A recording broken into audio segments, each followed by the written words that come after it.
First of all, I want to thank Mr. Kejriwal for gracing this event. Thank you, sir. I want to thank the media and everyone present here for supporting this book and this event. And some key people, without them, this book wouldn't have been possible. First of all, Mr. Hussain Zaidi.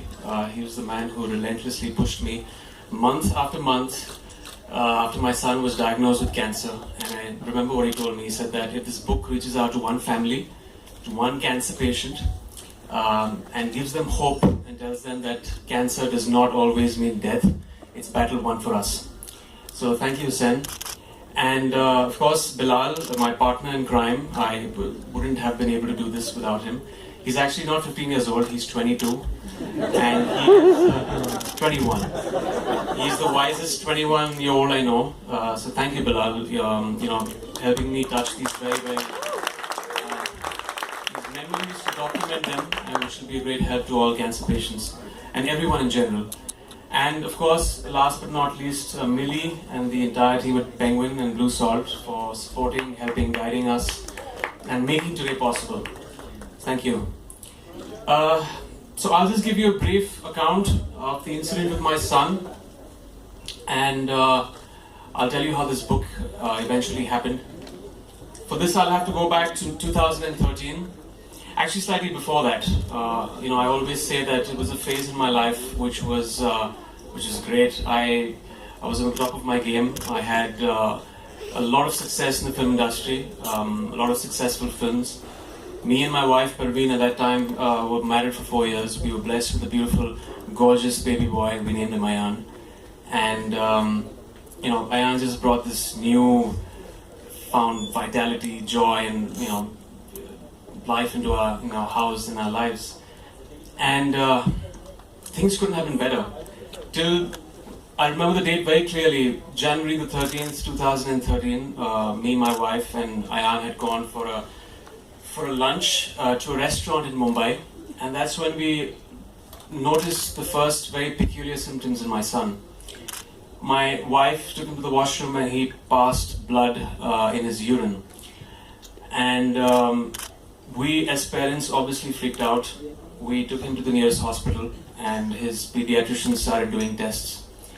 And here's the thing, till a couple of weeks back we were actually delaying a simple blood test on our son for his hemoglobin levels because we were scared, we couldn't see him go through physical trauma as parents. And here in this hospital ward, there were needle after needle jabbed into his arm to get to the bottom of the problem, to understand why the symptoms had erupted. Anyways, that nightmare of a day got over. We went back home, and I remember before I slept, I wanted to do my own investigation, so I went onto the internet to find out. And the internet can be a rich treasure source for a lot of information. At the same time, it can be a very scary place. You're confronted with things that you don't want to confront. And I remember seeing it on a website, very clearly in bold letters, it was the C word, cancer. And I prayed that night, I said, God, please don't let this be cancer, please don't let this be cancer. Let it be a disease, let it be anything that can be treated in a couple of days or a couple of weeks, but not cancer. So the next day, we went to the hospital, the blood tests came out clear. But in the sonography, we detected something very scary. There was a tumor the size of a seasoned ball that was growing on top of his left kidney. It had almost eclipsed his kidney. I remember seeing it on the sonography. It was, this dark grey haze. I can't forget it. He had been diagnosed with Wilms tumor. It's a very rare case of kidney cancer. It happens to roughly 5% of all cancers in kids worldwide. And it's a very small statistic, and my son happened to be part of that rare, unfortunate percentage of kids. So now, if you've had someone close to you being diagnosed with cancer, you know what the next couple of days, weeks, and months are like. You're confronted with terms like chemotherapy, pathology, remission, survival, 5-year survival, 10-year survival. And for parents, it was extremely, it was heartbreaking, and frankly, most of it was Greek and gibberish for us. But as parents, we fought, and we fought hard for 7 months. He was given chemotherapy. But through this entire phase, I was going through a very peculiar thought in my mind. I knew as a father I was giving everything I could financially for the medical protocol. But there was this fear, and this fear is something all parents have who have kids who have been diagnosed with cancer and cancer patients. That is, when the chemotherapy is being given, everything is fine. What will happen once it stops? Cancer comes back. So what can we do to make sure it doesn't come back? I wanted to know that my 4-year-old baby would be fine after chemotherapy. So I asked a lot of oncologists, a lot of doctors, on what's going to happen after this. Everyone said, we give chemotherapy, fingers crossed, we hope for the best. And that's not exactly what a parent wants to hear. They want to hear that their kid will be fine. And that's not what I heard. So that's when I started doing a lot of research in the disease. I started reading a lot of books on oncology, a lot of books on holistic and alternative medication. And I found out some very scary things about the disease, some very interesting things. Turned out that 15% of cancers worldwide are genetic, 85% of cancers are lifestyle related, which is extremely scary. And that made things very clear. It put it into perspective for me.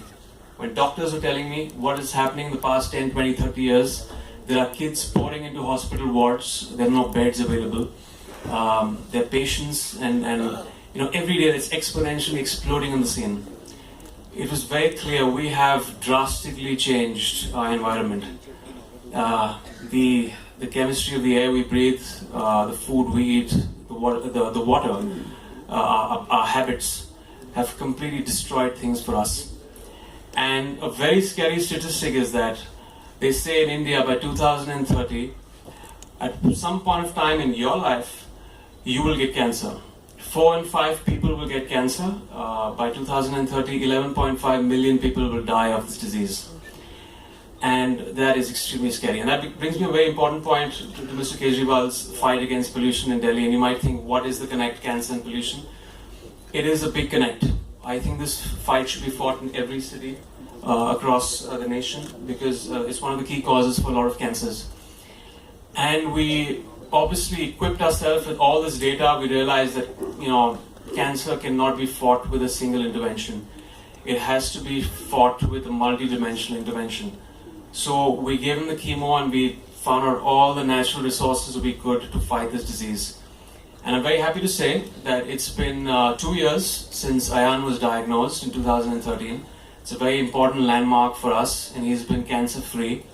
And it's very heartening, and like the doctors say, he's out of the red. And after that, this book eventually, with Bilal, his mind, with Hussein's mind, it evolved into more than that. It evolved into things, funny stories from the film industry, anecdotes, me as an irresponsible bum in the film industry, and in my college and school, stories about kissing. I'm sure you all love that. But it was very important to know all of that, to know eventually the catharsis that happened towards the end, and which has been included in the final chapter. I'll just give you a brief about that incident. It was a sports day that my son was going to run in, and he had just come back from his treatment. He was extremely weak. He had lost a lot of weight. He had lost almost all his hair.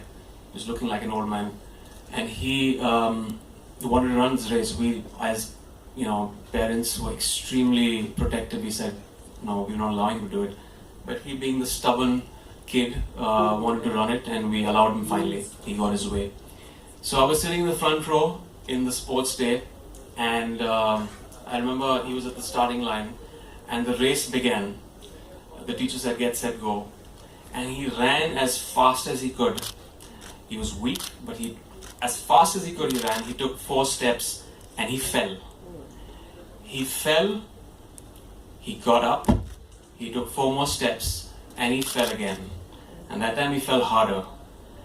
And something miraculous happened. He got up again, he ran, and he finished the race.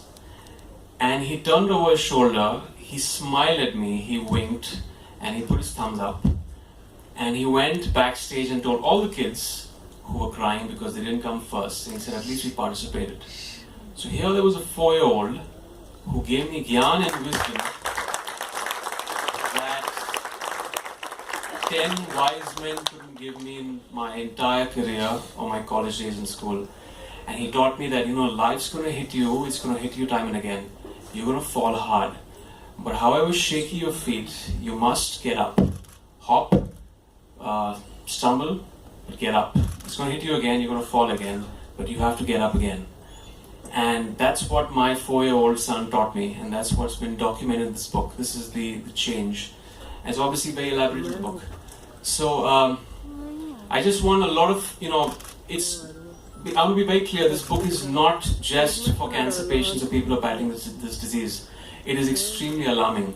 For your families, if you love them, it's very essential to know what not to do in your life, in your lifestyle, so that you don't get cancer. And it has already far exceeded, heart attacks now, which was the number one killer a decade ago, and it's become alarming. So I just hope everyone gets a copy and just, gets knowledge on their side and informs themselves and their families about this. Thank you. Thank you.